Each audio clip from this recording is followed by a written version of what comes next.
depending on where I am, my hips are relative to the ground and the ceiling is going to determine what I do with my legs. So for this variation, I'm always pulling legs across with two hands, one above the knee and one at the ankle. Okay, I don't want to just rely on one arm, because now Peter can hand fight, do all kinds of stuff to stop me from doing what I want to do. Okay, this is going to be much harder to stop me from, because I have a grip with both hands. I like to grab like where that tendon is, and then just grab right around the ankle here. I pull everything across, and I just go to like this kind of straight ankle lock position. Okay, and what everybody does most of the time when I teach this is they'll go right to this. And if you do that, you're giving him space and a chance to wiggle his leg out or pull his knee or slip. Right now, I just lost everything. So the first thing I do is I establish good position. Okay, I pull this leg straight as I can, and I take my elbow to the inside position. Okay, and what I want to do to finish this is rock him all the way up to what we refer to as the high side, where his 2 feet are high towards the ceiling. Okay, my elbow's dipped in here. You can even continue to use this free hand to make everything tighter, and I want to straighten his legs out as much as I can. Once I get everything straight, now I can swim underneath, okay, and lock his legs together.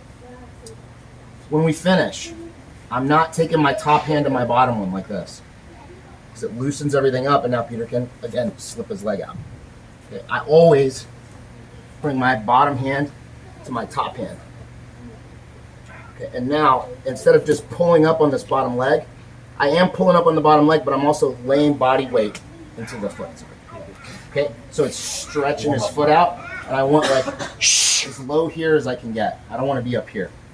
Okay, I want this shin to be somewhere in between, right here. 1, 2, inside position. I grab the leg, I swim through, okay, I lock it, hands come together, butterfly grip if you can, and then I am gonna lift his leg a little bit, but more I'm focusing on like laying my body weight back. You tapped right there.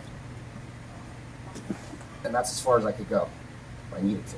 Okay, so it's really important that you straighten this leg out as much as you can and get your elbow to the inside first, okay, before you start trying to switch. All right, and then again, bottom hand to the top hand, wrist to wrist, like a butterfly. Okay, lock it tight. I pick his foot up towards my head a little bit, and I lay body weight into his leg. Okay, and this is a form of double trouble that we can use where I don't have to let go of this leg. This is what keeps him in place. If you let somebody hold you here, even if they're not as high of a belt or as experienced as you, this is hard to get out of. It takes a long time. Okay, it can take a long time if I just want to hold him here. So this is always my first go-to to try to see. All right, maybe I'll get this guy with this. Maybe he eats it and he doesn't care, doesn't tap, but it's worth a try because it's low risk, high reward. Okay, any questions?